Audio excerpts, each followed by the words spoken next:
Good morning. ബയോഎനർജറ്റിക്സിൻ്റെ കുറച്ച് ക്ലാസ്സുകൾ നമ്മൾ എടുത്തിരുന്നു. അപ്പം അതിൻ്റെ ഒരു വീഡിയോ റെക്കോർഡായിട്ട് ഇപ്പം ഞാൻ അപ്ലോഡ് ചെയ്യുകയാണ്. നിങ്ങൾക്ക് ടൈം കിട്ടുമ്പോൾ അത് ജസ്റ്റ് വാച്ച് ചെയ്ത് മനസ്സിലാക്കാൻ വേണ്ടിയിട്ടാണ്. അപ്പം എന്താണ് ബയോഎനർജറ്റിക്സ് എന്ന് നമ്മൾ ഓൾറെഡി പറഞ്ഞു കഴിഞ്ഞു. ബയോഎനർജറ്റിക്സ് എന്ന് പറഞ്ഞാൽ it's a branch of biochemistry. ബയോകെമിസ്ട്രിയുടെ ഒരു ബ്രാഞ്ചാണ്. ഇത് ഡീൽ ചെയ്യുന്നത് നമ്മളുടെ ബോഡിക്കകത്ത് നടക്കുന്ന എനർജി ചേഞ്ചസിനെ കുറിച്ചുള്ള സ്റ്റഡീസാണ്. നമുക്കറിയാം, നമ്മുടെ സെല്ലെന്ന് പറഞ്ഞ ഒരു കെമിക്കൽ ഫാക്ടറിയാണ്. ധാരാളം കെമിക്കൽ ചേഞ്ചസ്, കെമിക്കൽ റിയാക്ഷൻസ് ശരീരത്തിനകത്ത് നടക്കുന്നുണ്ട്. അപ്പോൾ ഈ കെമിക്കൽ റിയാക്ഷൻസിൽ എനർജി ഫോർമേഷൻ നടക്കുന്നുണ്ട്, എനർജി സ്റ്റോറേജ് നടക്കുന്നുണ്ട്, എനർജി റിലീസ് നടക്കുന്നുണ്ട്. ഇങ്ങനെ പല പല എനർജി റിലേറ്റഡ് ചേഞ്ചസ് നടക്കുന്നുണ്ട്.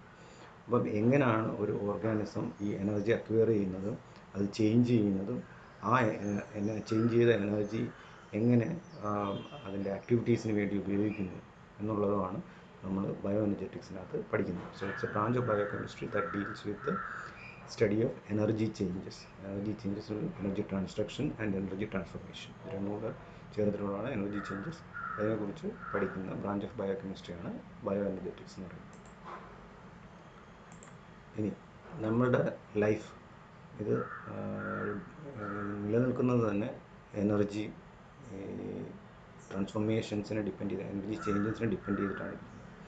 അപ്പം നമ്മളുടെ ബോഡി, നമ്മുടെ ലിവിങ് സെൽസും എക്സ്റ്റേണൽ എൻവയോൺമെൻറ്റുമായിട്ട് ധാരാളം എനർജി എക്സ്ചേഞ്ചസ് നടക്കുന്നുണ്ട്. ഫോർ എക്സാമ്പിൾ, ഓട്ടോട്രോപ്സ് ആണെങ്കിൽ എങ്ങനെയാണ് അക്വയർ ചെയ്യുന്ന എനർജി? ഓട്ടോട്രോപ്സ് എന്ന് പറഞ്ഞാൽ പ്ലാന്റ്സ് ആണ്. അതിന് സ്വന്തമായിട്ട് എന്താണ് ഫുഡ് സിന്തസൈസ് ചെയ്യാം, ബൈ ഫോട്ടോസിന്തസിസ്. അപ്പോൾ അതെന്താണ് ചെയ്യുന്നത്? എനർജി സൺലൈറ്റിൽ നിന്ന് അക്വയർ ചെയ്തിട്ട് അത് ട്രാപ്പ് ചെയ്തതിന് ശേഷം അത് ഫുഡാക്കി മാറ്റുകയാണ്. ഹെറ്ററോട്രോപ്സ് ഈ പർട്ടിക്കുലർ ഓട്ടോട്രോപ്സിനെ ഡിപ്പെൻഡ് ചെയ്തിട്ട് ആ എനർജി കൺസ്യൂം ചെയ്യും.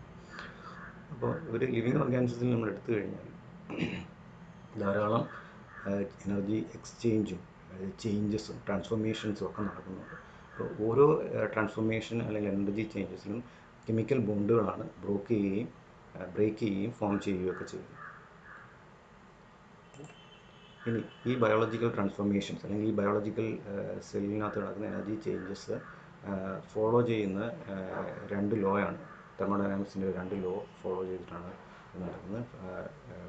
തെർമോഡൈനാമിക്സിൻ്റെ ഫസ്റ്റ് ലോയും സെക്കൻഡ് ലോയും ആണ് ഈ പ്രോസസ്സുകളെ ഗവേൺ ചെയ്യുന്നത്. അപ്പോൾ നമുക്കറിയാം, ഈ തെർമോഡൈനാമിക്സിലെ ലോസൊക്കെ അറിയാം. രണ്ട് ഇമ്പോർട്ടൻറ്റ് ലോസ് ആണുള്ളത്. ഫസ്റ്റ് ലോ ഓഫ് തെർമോഡൈനാമിക്സ് പറയുന്നത് ഈ യൂണിവേഴ്സിലെ എനർജി ഒരു കോൺസ്റ്റൻ്റ് ആയിട്ട് നിലനിൽക്കുകയാണ്. അത് നമുക്ക് ക്രിയേറ്റ് ചെയ്യാനോ ഡിസ്ട്രോയ് ചെയ്യാനോ പറ്റത്തില്ല. പക്ഷേ it can be change from one form to another, അല്ലേ? അതാണ് ഫസ്റ്റ് ലോ പറയുന്നത്. അപ്പോൾ അതിനൊരു എക്സാമ്പിൾ എന്ന് പറയുന്നത് നമ്മുടെ വിഷൻ, നമ്മുടെ സൈറ്റ് എന്ന് പറയുന്നത്. അപ്പോൾ അതെന്ന് പറയുന്നത് ആക്ച്വലി എന്താണ് അവിടെ ചേഞ്ച് നടക്കുന്നത്? ലൈറ്റ് എന്ന് പറയുന്ന ആ എനർജി സോഴ്സിനെ ഒരു കെമിക്കൽ ഫോമിലേക്ക് ആദ്യം മാറ്റുന്നു. ആ കെമിക്കൽ ഫോമിനെ വീണ്ടും ഇലക്ട്രിക്കൽ എനർജി ആയിട്ട് മാറ്റും. അപ്പോൾ മൂന്ന് ചേഞ്ചസ് ആണ് അവിടെ. ആദ്യം ലൈറ്റ് എനർജി വരുന്നു, അത് നമ്മുടെ റെറ്റിനയിൽ പതിക്കുന്നു, അവിടെ ഒരു കെമിക്കൽ ചേഞ്ച് നടക്കുന്നു. ആ കെമിക്കൽ എനർജിയാണ് പിന്നീട് ഇലക്ട്രിക്കൽ എനർജിയായി മാറി നമ്മുടെ ബ്രെയിനിലേക്ക് പോയി നമുക്ക് വിഷൻ പോസിബിൾ ആവുന്നത്. അപ്പോൾ അവിടെ ചേഞ്ച് ഇൻ എനർജി, ചെറിയ ട്രാൻസ്ഫോർമേഷൻ, ഒരു ഫോമിൽ നിന്ന് വേറൊരു ഫോമിലേക്കുള്ള മാറ്റമാണ്. ഇനി മസിൽ കോൺട്രാക്ഷൻ വേറൊരു ടൈപ്പ് ഓഫ് എനർജി ചേഞ്ചാണ്. അവിടെ കെമിക്കൽ എനർജിയാണ്. കെമിക്കൽ എനർജി എന്ന് പറഞ്ഞാൽ ATPയുടെ ഹൈഡ്രോളിസിസ് ആണ് അവിടെ. ATPയുടെ ഹൈഡ്രോളിസിസ് എന്ന് പറഞ്ഞാൽ ഇറ്റ്സ് എ കെമിക്കൽ ചേഞ്ച്. ആ കെമിക്കൽ ചേഞ്ചിൽ നിന്ന് വരുന്ന എനർജി ഉപയോഗിച്ചിട്ട് മെക്കാനിക്കൽ വർക്ക് നമ്മൾ ചെയ്യുന്നു. അതായത് മസിൽ കോൺട്രാക്ഷൻ മീൻസ് നമ്മളുടെ മൂവ്മെൻറ്റ് പോസിബിൾ ആകും. അപ്പോൾ chemical energy is converted to mechanical energy. Another type of change in energy is the action potential. Action potential എന്ന് ഉദ്ദേശിക്കുന്നത് ഇപ്പോൾ നമ്മുടെ നെർവ് ഇമ്പൾസ് ട്രാൻസ്മിഷൻ്റെ കേസ്. അവിടെ ശരിക്കും നെർവ് ഇമ്പൾസ് ട്രാൻസ്മിഷൻ എന്ന് പറഞ്ഞു കഴിഞ്ഞാൽ അവിടെ ഒരു ന്യൂറോണൽ ട്രാൻസ്മിഷനാണ്. അത് ന്യൂറോൺസ് വഴിയുള്ള ട്രാൻസ്മിഷനാണ് അവിടെ നടക്കുന്നത്. അസറ്റൈൽ കോളിൻ എന്ന് പറയുന്ന ഒരു പർട്ടിക്കുലർ ന്യൂറോ ട്രാൻസ്മിറ്റർ അതിനകത്ത് ഇൻവോൾവ് ആകുന്നുണ്ട്. അതേപോലെ പല ന്യൂറോ ട്രാൻസ്മിറ്ററുകളും. അപ്പോൾ അവിടെ ഒരു കെമിക്കൽ എനർജിയാണ് ഇലക്ട്രിക്കൽ എനർജിയായിട്ട് മാറുന്നത്. അപ്പോൾ അവിടെയും ഒരു ഫോമിൽ നിന്ന് വേറൊരു ഫോമിലേക്ക് ചേഞ്ച് ചെയ്യുന്നു. പിന്നെ വൈറ്റമിൻ ഡിയുടെ ഫോർമേഷൻ, അത് സൺലൈറ്റിൻ്റെ പ്രസൻസിൽ നമ്മളുടെ സ്കിന്നിനകത്തുള്ള പർട്ടിക്കുലർ മോളിക്യൂൾ, ദാറ്റ് ഇസ് 7 ഡീഹൈഡ്രോകൊളസ്ട്രോൾ എന്ന് പറഞ്ഞൊരു കെമിക്കലാണ് ഉണ്ടാകുന്നത്. കൺവേർട്ട് ചെയ്ത് വൈറ്റമിൻ ഡി ആയിട്ട് മാറും. അപ്പോൾ ലൈറ്റ് എനർജിയുടെ പ്രസൻസിൽ ഒരു പുതിയ കെമിക്കൽ ഫോം ചെയ്യും. അപ്പോൾ ഒരു എനർജി വേറൊരു എനർജി ആയിട്ട് കൺവേർട്ട് ചെയ്യും. അപ്പോൾ ഇതെല്ലാം ഫസ്റ്റ് ലോയുടെ ഫോളോ ചെയ്തിട്ടാണ്. അതായത് ഒരു one form of energy is converted to another form, but there is no creation or destruction of energy. First law. ഈ സെക്കൻഡ് ലോ എന്താ പറയുന്നത്? Second law is related to a thing called entropy. Second ലോയിൽ വളരെ important ആയിട്ടുള്ള ഒരു ടേമാണ് entropy. Entropy എന്ന് പറഞ്ഞാൽ degree of randomness or disorder in a system. ഒരു സിസ്റ്റത്തിലുള്ള റാൻഡംനെസ്. റാൻഡംനെസ് എന്ന് ഉദ്ദേശിക്കുന്നത് ഒരു ഓർഡർ ഇല്ലാത്ത അവസ്ഥ. അതിനാണ് റാൻഡംനെസ് ഉദ്ദേശിക്കുന്നത്. അപ്പോൾ ഓർഡർ ഇല്ലാത്ത അവസ്ഥ കൂടുക എന്ന് പറഞ്ഞാൽ റാൻഡംനെസ് കൂടുക. അപ്പം അതിൻ്റെ എൻട്രോപ്പി കൂടി എന്നാണ് അർത്ഥം. അതാണ് എൻട്രോപ്പി കൊണ്ട് ഉദ്ദേശിക്കുന്നത്. അപ്പം ഈ ഒരു പിക്ചറിൽ നിങ്ങൾക്ക് കാണാൻ പറ്റുന്നുണ്ട് ഐസ് ക്രിസ്റ്റൽസ് എന്ന് പറഞ്ഞാൽ ഹൈലി ഓർഡേർഡ് ആയിട്ടുള്ള ഒരു സ്ട്രക്ചറാണ്. ഓക്കെ. അപ്പോൾ അത് വാട്ടറായിട്ട് മാറുമ്പോൾ ആക്ച്വലി അതിൻ്റെ ഓർഡർ മുഴുവൻ നഷ്ടപ്പെടുക. മീൻസ് അതൊരു റാൻഡംനെസ് കൂടുകയാണ് ചെയ്യുന്നത്. മോളിക്യൂൾസ് എല്ലാം ഫ്രീ ആയി. അപ്പം ഇതിൻ്റെ എൻട്രോപ്പി കൂടി എന്ന് പറയും. അപ്പോൾ ഇതാണ് എൻട്രോപ്പി കൊണ്ട് മനസ്സിലാക്കുന്നത്. ഇനി എന്താണ് സെക്കൻഡ് ലോ പറയുന്നത്? സെക്കൻഡ് ലോ പറയുന്നത് total entropy of a system. ഒരു സിസ്റ്റത്തിൻ്റെ ടോട്ടൽ എൻട്രോപ്പി എന്ന് പറയുന്നത് should increase if a process is to occur spontaneously. ഒരു പ്രോസസ്സ് സ്പോണ്ടേനിയസ് ആയിട്ട് നടക്കണമെങ്കിൽ, spontaneous process means process which occur without the addition of an external energy. ഒരു എക്സ്റ്റേണലായിട്ട് ഒരു എനർജിയും കൊടുക്കാതെ സ്വയമേവ നടക്കുന്ന ഒരു പ്രോസസ്സിനാണ് സ്പോണ്ടേനിയസ് പ്രോസസ്സ് എന്ന് പറയുന്നത്. ആ പ്രോസസ്സ് നടക്കണമെങ്കിൽ എന്ത് വേണം? ഈ സിസ്റ്റത്തിന്, ഏത് സിസ്റ്റമാണോ ഈ റിയാക്ഷൻ ഇൻവോൾവ് ചെയ്യുന്നത്, ആ സിസ്റ്റത്തിൻ്റെ എൻട്രോപ്പി ഇൻക്രീസ് ചെയ്യണം. അതാണ് പറയുന്നത്. ഓക്കെ, അതാണ് സെക്കൻഡ് ലോ പറയുന്നത്. അത് വേറൊരു രീതിയിൽ പറഞ്ഞു കഴിഞ്ഞാൽ A process will occur will happen spontaneously without added energy if it increases the entropy of the universe as a whole. ഒന്നുകിൽ ആ സിസ്റ്റത്തിൻ്റെ എൻട്രോപ്പി കൂടുക, അല്ലെങ്കിൽ യൂണിവേഴ്സിൻ്റെ എൻട്രോപ്പി കൂടുക. എന്നാൽ മാത്രമേ ആ പ്രോസസ്സ് സ്പോണ്ടേനിയസ് ആയിട്ട് നടക്കൂ. അപ്പം നമുക്ക് ഒരു നാച്ചുറൽ പ്രോസസ്സ് എന്ന് വെച്ചാൽ സ്പോണ്ടേനിയസ് ആയിട്ട് നടക്കുന്ന ഒരു നാച്ചുറൽ പ്രോസസ്സും അതിൻ്റെ യൂണിവേഴ്സിൻ്റെ എൻട്രോപ്പി ഇൻക്രീസ് ചെയ്യാതെ ഒരിക്കലും നടക്കില്ല. ഏത് നാച്ചുറൽ പ്രോസസ്സ് നടക്കണമെങ്കിലും entropy of the universe should increase. ഇതാണ് സെക്കൻഡ് ലോ പറയുന്നത്. അപ്പം നമുക്കറിയാം, ഏത് എനർജി ട്രാൻസ്ഫോർമേഷനും നമ്മുടെ ഈ റിയൽ വേൾഡിൽ നടന്നു കഴിഞ്ഞാൽ കുറച്ച് എനർജി അൺഅവൈലബിൾ ആയിരിക്കും, അൺയൂസബിൾ ആയിരിക്കും. നമുക്ക് ഉപയോഗിക്കാൻ പറ്റാത്ത രീതിയിൽ കുറച്ച് എനർജി നഷ്ടപ്പെടും. അത് മിക്കപ്പോഴും ഹീറ്റിൻ്റെ ഫോമിലായിരിക്കും അത് നഷ്ടപ്പെടുന്നത്. അപ്പം ഈ ഹീറ്റിൻ്റെ രൂപത്തിൽ നഷ്ടപ്പെടുന്ന ഈ എനർജി നമുക്ക് ഉപയോഗിക്കാൻ പറ്റത്തില്ല. അത് rather it increases the randomness of the universe or the disorderness of the universe. അപ്പോൾ യൂണിവേഴ്സിറ്റിൻ്റെ ഈ എൻട്രോപ്പി ഇൻക്രീസ് ചെയ്യുകയാണ് ഈ പർട്ടിക്കുലർ ഹീറ്റ് ചെയ്യുന്നത്. ഓക്കെ. ഈ second law of thermodynamics living ഓർഗാനിസത്തിൽ നമുക്ക് എങ്ങനെ അപ്ലൈ ചെയ്യാമെന്നുള്ളതാണ് നമ്മളിപ്പോൾ നോക്കുന്നത്. ലിവിങ് ഓർഗാനിസം എന്താണ് ചെയ്യുന്നത്? അതിൻ്റെ ഇൻറ്റേർണൽ സിസ്റ്റം ഒരു ഓർഡേർഡ് ആയിട്ടാണ് ഇരിക്കാൻ നോക്കുന്നത്. അപ്പോൾ അതെങ്ങനെയാണ് ചെയ്യുന്നത്? By taking free energy from the surroundings. അപ്പോൾ ന്യൂട്രിയൻസും അല്ലെങ്കിൽ സൺലൈറ്റിൽ നിന്നുള്ള എനർജി അകത്തേക്ക് എടുത്തിട്ട് അതിൻ്റെ ഇൻറ്റേർണൽ സിസ്റ്റം നോർമലാക്കുന്നു, ഓർഡർ ഫോമിലാക്കുന്നു. പക്ഷേ അതിന് പകരം കുറച്ച് എനർജി വെളിയിലേക്ക് റിലീസ് ചെയ്യുന്നുണ്ട്. അത് ഹീറ്റായിട്ട് അല്ലെങ്കിൽ വേറെ എന്തെങ്കിലും ഫോമിലായിരിക്കും റിലീസ് ചെയ്യുന്നത്. ആ റിലീസ് ചെയ്യുന്നത് entropy of the universe increase ചെയ്യാൻ കാരണമാകും. അതാണ് സെക്കൻഡ് ലോ എങ്ങനെ നമുക്ക് ലിവിങ് ഓർഗാനിസത്തിൽ അപ്ലൈ ചെയ്യാമെന്നുള്ളത് വെച്ച് പറയാം. നമുക്ക് ഈ രണ്ട് ലോ നമ്മൾ സമപ്പ് ചെയ്ത് കഴിഞ്ഞാൽ നമുക്ക് മനസ്സിലാകുന്നത്, ഫസ്റ്റ് ലോ എന്താണ് പറയുന്നത്? കൺസർവേഷനാണ്, എനർജി കൺസർവ് ചെയ്യുന്നു. പക്ഷേ ഈ യൂണിവേഴ്സിലുള്ള എനർജി ഒരു ഫോമിൽ നിന്ന് വേറെ ഫോമിലേക്ക് മാറുന്നു. സെക്കൻഡ് ലോ പറയുന്നത് ഡയറക്ഷനാലിറ്റിയാണ്. ഏത് ഡയറക്ഷനിലാണ് ഈ ഒരു പ്രോസസ്സ് നടക്കുന്നത്? എപ്പോഴും ലോ എൻട്രോപ്പിയിൽ നിന്ന് ഹയർ എൻട്രോപ്പിയിലേക്കാണ് പ്രോസസ്സുകൾ നടക്കുന്നത്. അതായത് റാൻഡംനെസ് കൂടുന്ന രീതിയിലാണ് എല്ലാ സ്പോണ്ടേനിയസ് പ്രോസസ്സുകളും നടക്കുന്നത്. ഇനി ഇതിനകത്ത് പറയേണ്ട ഒരു ഇമ്പോർട്ടൻറ്റ് ടേമാണ് ഗിബ്സ് ഫ്രീ എനർജി. നമ്മൾ പറഞ്ഞു കുറച്ച് എമൗണ്ട് ഓഫ് എനർജി അൺഅവൈലബിൾ ആണ്, വർക്ക് ചെയ്യുന്നത് ഹീറ്റായിട്ട് പോകുന്നു. But energy available to do useful work is called Gibbs free energy. Okay.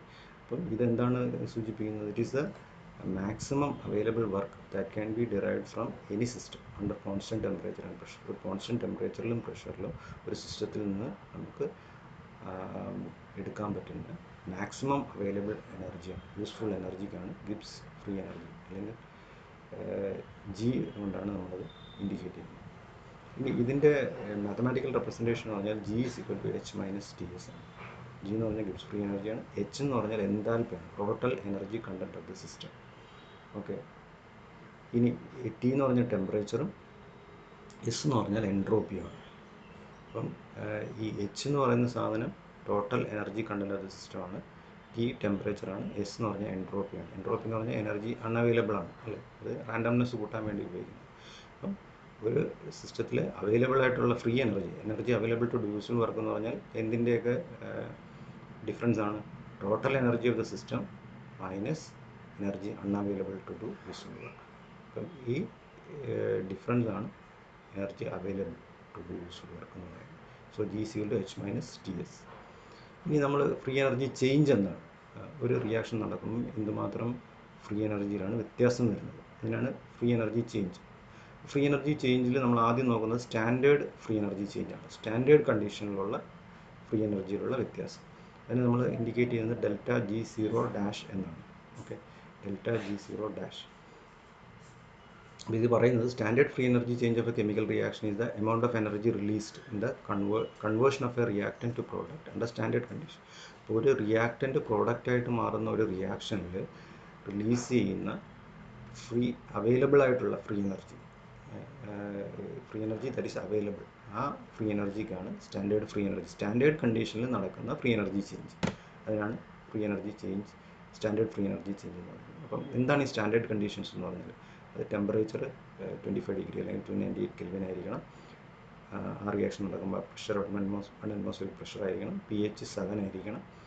Initial concentration 1 molar റിയാക്റ്റൻറ്റും പ്രൊഡക്റ്റും ആയിരിക്കണം. ഇങ്ങനൊരു കണ്ടീഷനിൽ നടക്കുന്ന റിയാക്ഷനിലെ ഫ്രീ എനർജി ചേഞ്ചിനാണ് സ്റ്റാൻഡേർഡ് ഫ്രീ എനർജി ചേഞ്ച് അല്ലെങ്കിൽ ഡെൽറ്റ ജി സീറോ ഡാഷ് എന്ന് പറയുന്നത്.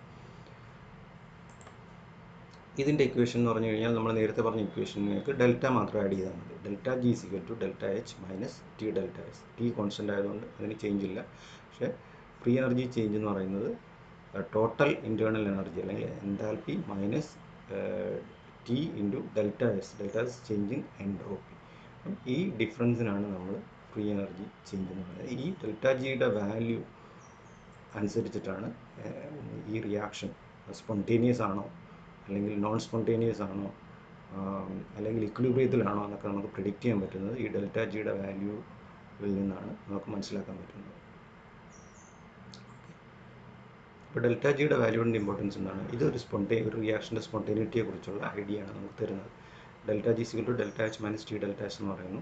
അപ്പോൾ ഈ ഡെൽറ്റ ജിക്ക് 3 തരത്തിലുള്ള വാല്യൂസ് വരാം. ഒന്ന് ഡെൽറ്റ ജി നെഗറ്റീവ് ആകാം, വേറൊന്ന് ഡെൽറ്റ ജി പോസിറ്റീവ് ആകാം, വേറൊന്ന് ഡെൽറ്റ ജി സീറോ ആകാം. ഡെൽറ്റ ജി നെഗറ്റീവ് ആകുന്ന എപ്പോഴാണ്? ഈ ടി ഡെൽറ്റ എസിൻ്റെ വാല്യൂ കൂടിയാൽ ഈ ഡെൽറ്റ ജി നെഗറ്റീവ് ആകും. അതുപോലെ തന്നെ ഡെൽറ്റ എച്ചിൻ്റെ വാല്യൂ കുറഞ്ഞാൽ ഇത് നെഗറ്റീവ് ആകും. ടി ഡെൽറ്റ എസ് കൂടുക എന്ന് പറഞ്ഞാൽ എന്താണ് നമ്മൾ മനസ്സിലാക്കുന്നത്? ആ സിസ്റ്റത്തിൻ്റെ എൻട്രോപ്പി കൂടുക എന്നാണ് മനസ്സിലാക്കുന്നത്. അതുപോലെ ഡെൽറ്റ എച്ച് കുറയുക എന്ന് പറഞ്ഞാൽ എന്താ മനസ്സിലാക്കുന്നത്? ആ സിസ്റ്റത്തിൻ്റെ ടോട്ടൽ എനർജി കുറയുകയാണ്. അതായത് റിയാക്ഷൻ നടക്കുമ്പോൾ പ്രോഡക്റ്റ് മൈനസ് റിയാക്റ്റൻറ്റ് എന്ന് പറയുന്നത് ആ എനർജി കുറയുകയാണ് ചെയ്യുന്നത്. അപ്പം ആ എനർജി റിലീസ് ചെയ്യുന്നുണ്ട്. ഡെൽറ്റ എച്ച് കുറയുകയും ടി ഡെൽറ്റ എസ് കൂടുകയും ചെയ്യുന്ന കണ്ടീഷനിലാണ് ഡെൽറ്റ ജിൻ്റെ വാല്യൂ നെഗറ്റീവായിട്ട് മാറുന്നത്. അപ്പോൾ നമുക്ക് ഇതിനകത്ത് എന്താ മനസ്സിലാക്കുന്നത്? ടി ഡെൽറ്റ എസ് കൂടുക എന്ന് പറഞ്ഞാൽ entropy of the system is increasing, that is it is a spontaneous reaction. Okay, and the free energy is released. അപ്പം ഡെൽറ്റ ജി നെഗറ്റീവ് എന്ന് പറഞ്ഞാൽ നമുക്ക് രണ്ട് കാര്യങ്ങൾ മനസ്സിലാക്കാം. എന്താണ്? ഒന്നെന്ന് പറഞ്ഞു കഴിഞ്ഞാൽ that is a energetically favorable reaction, that is it's a spontaneous reaction with the release of free energy. ഇപ്പോൾ ഫ്രീ എനർജി റിലീസ് ചെയ്യുക എന്ന് പറഞ്ഞാൽ നമ്മളത് മനസ്സിലാക്കുന്നത് അതൊരു എക്സർഗോണിക് റിയാക്ഷൻ ആണ്. ഇനി ഡെൽറ്റ ജി പോസിറ്റീവ് എന്ന് പറഞ്ഞാൽ നമ്മൾ എന്താ മനസ്സിലാക്കുന്നത്? ഡെൽറ്റ ജി പോസിറ്റീവ് ആകുന്ന എപ്പോഴാണ്? ഡെൽറ്റ ജി പോസിറ്റീവ് എന്ന് പറഞ്ഞാൽ ഈ ടി ഡെൽറ്റ എസിൻ്റെ വാല്യൂ കുറയുകയും ഡെൽറ്റ എച്ചിൻ്റെ വാല്യൂ കൂടുകയും ചെയ്യുമ്പോഴാണ് ഈ സിസ്റ്റം ഈ ഫ്രീ എനർജി ചേഞ്ച് പോസിറ്റീവ് ആകുന്നത്. അപ്പോൾ അതിനർത്ഥം എന്താണ്? ടി ഡെൽറ്റ എസ് കുറയുക എന്ന് പറഞ്ഞാൽ എൻട്രോപ്പി കുറയുകയാണ്, എന്ന് വെച്ചാൽ റാൻഡംനെസ് കുറയുകയാണ്.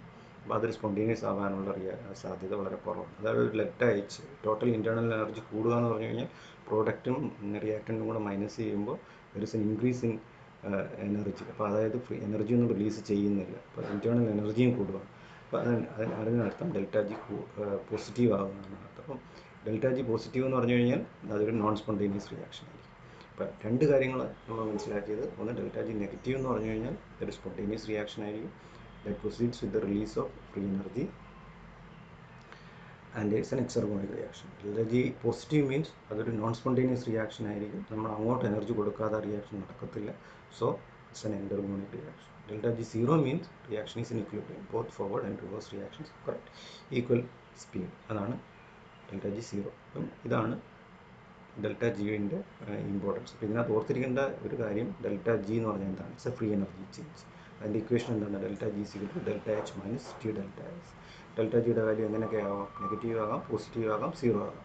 നെഗറ്റീവ് ആകാമെന്ന് പറഞ്ഞാൽ നമ്മൾ എന്താ മനസ്സിലാക്കുന്നത്? Reaction is spontaneous and it's an exergonic reaction. Reaction proceed with the release of free energy. Delta G positive എന്ന് പറഞ്ഞാൽ എന്താ മനസ്സിലാക്കുന്നത്? That's a non spontaneous reaction. Reaction നടക്കണമെങ്കിൽ നമ്മൾ അങ്ങോട്ട് എനർജി കൊടുക്കണം. That is an endergonic reaction and the reaction is non spontaneous. Okay.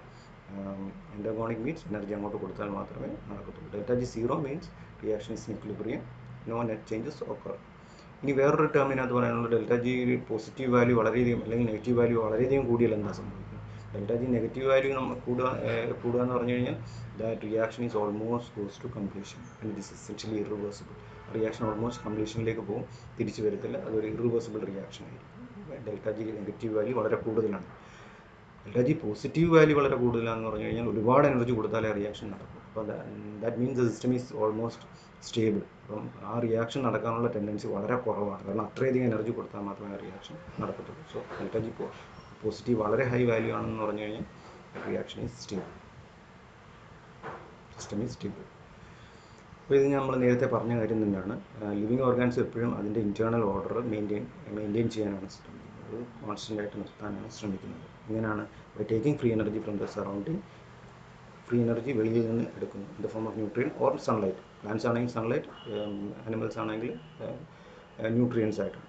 എന്നിട്ട് അത് തിരിച്ച് സറൗണ്ടിങ്സിലേക്ക് റിലീസ് ചെയ്യുന്നു. ആ ഈക്വൽ എമൗണ്ട് ഓഫ് എനർജി സറൗണ്ടിലേക്ക് റിലീസ് ചെയ്യുന്നു ആസ് ഹീറ്റായിട്ടും പിന്നെ എൻട്രോപ്പിയുടെ ഇൻക്രീസ് ആയിട്ടും അത് എക്സ്റ്റേണൽ എൻവയോൺമെൻറ്റിലേക്ക് റിലീസ് ചെയ്യുന്നു. അതിനൊരു എക്സാമ്പിളാണ് ഈ ഗ്ലൂക്കോസിൻ്റെ ഓക്സിഡേഷൻ. നമുക്കറിയാം ഗ്ലൂക്കോസ് ഗ്ലൈക്കോളിസിസ് വഴി ബ്രേക്ക് ഡൗൺ ചെയ്യുകയാണ് എറോബിക് ഓർഗാനിസംസ്. അപ്പോൾ അവർക്ക് എനർജി കിട്ടുന്നത് ഗ്ലൂക്കോസിനെ ഓക്സിഡൈസ് ചെയ്യുമ്പോഴാണ്, അല്ലെങ്കിൽ ഗ്ലൂക്കോസിനെ ബ്രേക്ക് ഡൗൺ ചെയ്യുമ്പോഴാണ്. അപ്പം ഗ്ലൂക്കോസും ഓക്സിജനും സറൗണ്ടിങ്സിൽ നിന്ന് കിട്ടുന്നു. ആ ശരീരത്തിനകത്തേക്ക് പോയിട്ട് അത് പല മെറ്റബോളിക് റിയാക്ഷൻസ് നടന്നതിന് ശേഷം കാർബൺ ഡൈ ഓക്സൈഡും വാട്ടറുമായിട്ട് വെളിയിലേക്ക് റിട്ടേൺ ചെയ്യും. അപ്പം ഇതെന്താണ് ആക്ച്വലി നടക്കുന്നത്? വെളിയിൽ നിന്നെടുത്ത എനർജി വെളിയിലേക്ക് റിലീസ് ചെയ്യുമ്പോൾ അതിൻ്റെ സറൗണ്ടിങ്സിൻ്റെ എൻട്രോപ്പി ഇൻക്രീസ് ചെയ്യുകയാണ് ചെയ്യുന്നത്. So it's A spontaneous reaction. ഇപ്പം ഇത് വേറെ റെപ്രസെൻറ്റേഷനാണ് ഈ ഗ്ലൂക്കോസിൻ്റെ തന്നെ ബ്രേക്ക് ഡൗൺ. C6H12O6 എന്ന് പറഞ്ഞാൽ ഗ്ലൂക്കോസാണ്, ഓക്സിജനുമായിട്ട് റിയാക്ട് ചെയ്യുന്നു. എൻ പ്രോഡക്റ്റ് എന്ന് പറഞ്ഞാൽ കാർബൺ ഡൈ ഓക്സൈഡും വാട്ടറുമാണ്. ഇതിനകത്ത് നമുക്കറിയാം ഓക്സിജൻ ഇതാണ്, ഓക്സിജൻ ഒരു ഗ്യാസാണ്, ഗ്ലൂക്കോസ് ഒരു സോളിഡ് മെറ്റീരിയലാണ്. ഇത് റിയാക്ട് ചെയ്യുന്നു, നമുക്ക് കിട്ടുന്നത് 12 മോളിക്യൂൾസ് ആണ്. അത് ഗ്യാസും ലിക്വിഡുമായിട്ടാണ് കിട്ടുന്നത്. Means there is an increase in entropy. ഇതൊരു സോളിഡ് എന്ന് പറഞ്ഞാൽ ഇത് ഹൈലി ഓർഡേർഡ് ആണ്, പക്ഷേ ഇത് റിസൾട്ടിങ് പ്രോഡക്റ്റ് എന്ന് പറഞ്ഞാൽ ഹൈലി ഡിസോർഡേർഡ് ആണ്. എൻട്രോപ്പി ഇൻക്രീസ് ചെയ്തു, മോളിക്യൂൾസിൻ്റെ നമ്പർ കൂടും. അപ്പം ഇതൊരു സ്പോണ്ടേനിയസ് റിയാക്ഷനാണ്. ഈ പറഞ്ഞ കാര്യം തന്നെയാണ് പറഞ്ഞത്. ഒരു കെമിക്കൽ റിയാക്ഷൻ നടന്നു കഴിഞ്ഞാൽ അത്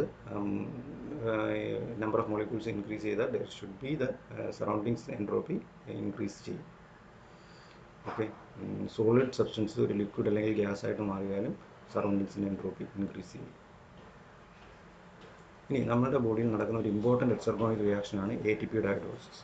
ATP ഹൈഡ്രോളൈസ് ചെയ്യുന്നത് ATP plus water gives ADP plus PA എന്ന ഫോമിലാണ്. ഇതൊരു എക്സർഗോണിക് റിയാക്ഷനാണ്. അത് എന്തുകൊണ്ടാണെന്ന് പറഞ്ഞാൽ നമ്മൾ ഈ ഡെൽറ്റ ജി എന്ന് പറയുന്നത് -7.3 എന്നാണ് എഴുതിയിരിക്കുന്നത്. അതിനർത്ഥം എനർജി റിലീസ് ചെയ്യുകയാണ് ചെയ്യുന്നത്. അപ്പോൾ ATP ഹൈഡ്രോളൈസ് ചെയ്താൽ, ATP ബ്രേക്ക് ഡൗൺ ചെയ്താൽ ശരീരത്തിൽ നിന്ന് എനർജി റിലീസ് ചെയ്യും. നമ്മുടെ ശരീരത്തിൽ എനർജി റിലീസ് ചെയ്യും. കാരണം മൈനസ് എന്ന് കാണിച്ചിരിക്കുന്നത് ഡെൽറ്റ ജി നെഗറ്റീവാണ്. That is exergonic, that releases energy, free energy. എത്രമാത്രം ഫ്രീ എനർജിയാണ് റിലീസ് ചെയ്യുന്നത്? 7.3 കിലോ കലറിയാണ് ഒരു മോൾ ATP ഹൈഡ്രോളൈസ് ചെയ്താൽ റിലീസ് ചെയ്യുന്നത്. ഓക്കെ, അപ്പം ഒരു എ ടി പി ഫോം ചെയ്യാൻ എത്ര വേണം? ഇത്രയും തന്നെ എനർജി അങ്ങോട്ട് കൊടുക്കണം. പ്ലസ് 7.3 കൊടുത്താൽ മാത്രമേ ഈ റിയാക്ഷൻ തിരിച്ച് നടക്കുള്ളൂ. എന്ന് വെച്ചാൽ എ ഡി പി പി യും കൂടെ ചേർന്ന് എ ടി പി ആയിട്ട് മാറത്തുള്ളൂ.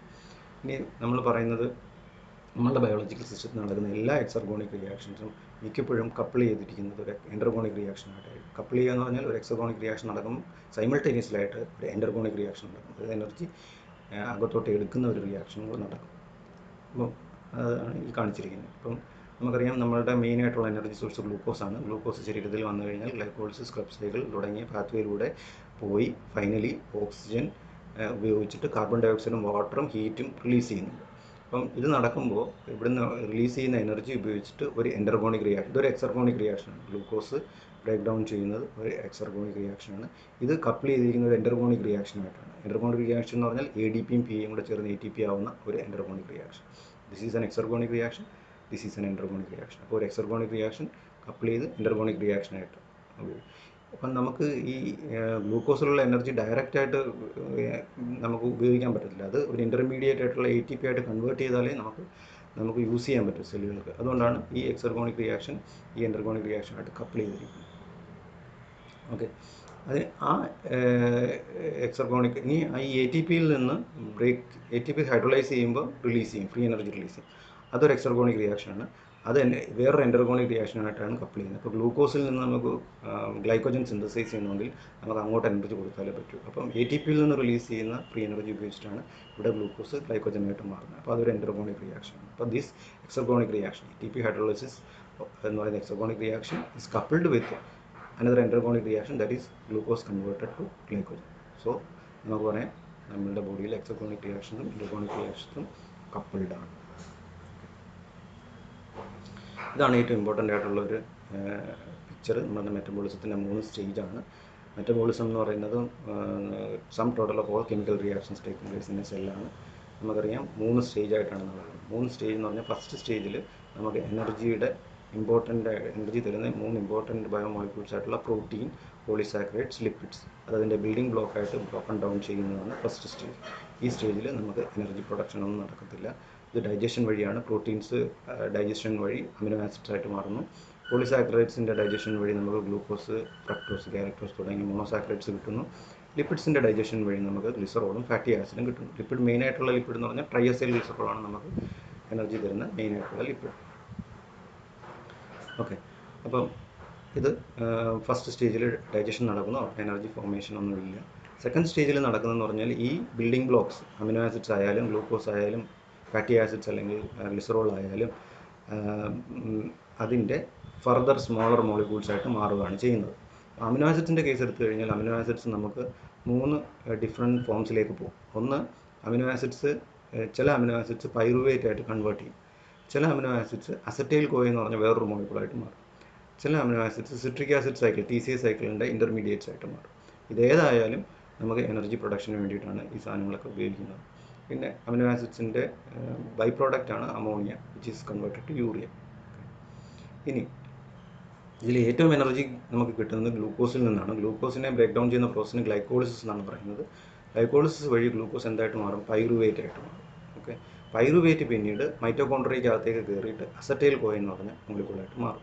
അപ്പോൾ ഈ പച്ച കളറിൽ കാണിച്ചിരിക്കുന്നതാണ് മൈറ്റോകോൺട്രിയ. മൈറ്റോകോൺട്രിയയ്ക്കകത്ത് വെച്ചിട്ടാണ് പൈറുവേറ്റ് അസറ്റൈൽ കോയ ആയിട്ട് മാറുന്നത്. ഓക്കെ, ഇനി ലിപ്പിഡ്സിൻ്റെ കേസ് എടുത്താലും ഫാറ്റി ആസിഡ്സ് ബീറ്റ ഓക്സിഡേഷൻ എന്ന് പറഞ്ഞ പ്രോസസ്സ് വഴി ഓക്സിഡൈസ് ചെയ്താൽ അസറ്റൈൽ കോയാണ് ഉണ്ടാകുന്നത്. നമുക്കറിയാം അപ്പോൾ നമുക്കിത് മനസ്സിലാവുന്നത് എന്താണ്? ഈ 3 മോളിക്യൂൾസിനെ എടുത്തു കഴിഞ്ഞാലും ഇതിൻ്റെ ഒരു സെൻട്രൽ മോളിക്യൂൾ എന്ന് പറയുന്നത് എന്താണ്? അസറ്റൈൽ കോയ എന്ന് പറയുന്ന ഒരു മോളിക്യൂളാണ്. അപ്പോൾ ഈ acetyl CoA is very much important in the metabolism for the third stage. അപ്പോൾ സെക്കൻഡ് സ്റ്റേജിൽ എന്താണ് നടക്കുന്നത്? ബിൽഡിംഗ് ബ്ലോക്സിനെ ഫർദർ സ്മോളർ മോളിക്യൂളായിട്ടുള്ള അസറ്റൈൽ കോയ ആയിട്ട് കൺവേർട്ട് ചെയ്യുക എന്നുള്ളതാണ് സെക്കൻഡ് സ്റ്റേജ് നടക്കുന്നത്. ഇവിടെ ATP ഫോർമേഷൻ നടക്കുന്നുണ്ട്. ഗ്ലൂക്കോസിൻ്റെ ബ്രേക്ക് ഡൗൺ നടക്കുമ്പോൾ ബൈ ഗ്ലൈക്കോളിസിസ് ATP ഫോർമേഷൻ കുറച്ച് ATP ഉണ്ടാകുന്നുണ്ട്. പക്ഷേ എനർജി കൂടുതൽ ATP ഉണ്ടാകുന്നത് സ്റ്റേജ് 3യിലാണ്. ഇനി ഇപ്പോൾ തേർഡ് സ്റ്റേജിൽ എന്താണ് നടക്കുന്നത്? Acetyl CoA is completely oxidised by citric acid cycle. Acetyl CoA പോകുന്നത് സിട്രിക് ആസിഡ് സൈക്കിളിലേക്കാണ്. അവിടെ വെച്ച് സിട്രിക് ആസിഡ് സൈക്കിളിൽ വെച്ചിട്ട് അസറ്റൈൽ കോയ കംപ്ലീറ്റ് ആയിട്ട് ഓക്സിഡൈസ് ചെയ്ത് carbon dioxide by product ആയിട്ട് ഉണ്ടാകുന്നു. GTP ഫോം ചെയ്യുന്നുണ്ട്. അതുകൂടാതെ 2 റെഡ്യൂസ്ഡ് കോഎൻസൈംസ് NADH-ഉം FADH2-ഉം ഫോം ചെയ്യുന്നുണ്ട്. ഇതിൻ്റെ രണ്ടിൻ്റെ പ്രത്യേകത they contain high energy electrons. These high energy electrons ആ ഹൈ എനർജി ഇലക്ട്രോൺസിനകത്തുള്ള എനർജി ഉപയോഗിച്ചിട്ടാണ് എ ടി പി ഫോർമേഷൻ നടക്കുന്നത്. എ ഡി പിയും പി യും കൂടെ കപ്പിൾ ചെയ്ത് എ ടി പി ആക്കി മാറ്റുന്നത്. അപ്പോൾ ഇതെങ്ങനെയാണ് എ ടി പി ഫോം ചെയ്യുന്നത്? എൻ എ ഡി എച്ചിലെയും എഫ് എ ഡി എച്ച് ടുവിലെയും high energy electrons are transferred to an electron transport chain. Electron transport ചെയിനിലൂടെ ട്രാൻസ്പോർട്ട് ചെയ്ത് ഫൈനലി ഓക്സിജനിലെത്തുന്നു ഇലക്ട്രോൺ. ആ സമയത്ത് ഉണ്ടാകുന്ന ഈ ഇലക്ട്രോൺ ട്രാൻസ്പോർട്ട് ചെയിനിലൂടെ ഇലക്ട്രോൺസ് ഫ്ലോ ചെയ്യുമ്പോൾ ഉണ്ടാകുന്ന ഫ്രീ എനർജി ഉപയോഗിച്ച് എ ഡി പിയും പി എയും കൂടെ കപ്പിൾ ചെയ്ത് എ ടി പി ഫോർമേഷൻ നടക്കുന്നു. ഈ കംപ്ലീറ്റ് പ്രോസസ്സിനാണ് നമ്മൾ ഓക്സിഡേറ്റീവ് ഫോസ്ഫോറിലേഷൻ എന്ന് പറയുന്നത്. ഏറ്റവും കൂടുതൽ എനർജി ഉണ്ടാകുന്നത്, ഏറ്റവും കൂടുതൽ എ ടി പി ഫോർമേഷൻ നടക്കുന്നത് സ്റ്റേജ് 3-ലാണ്.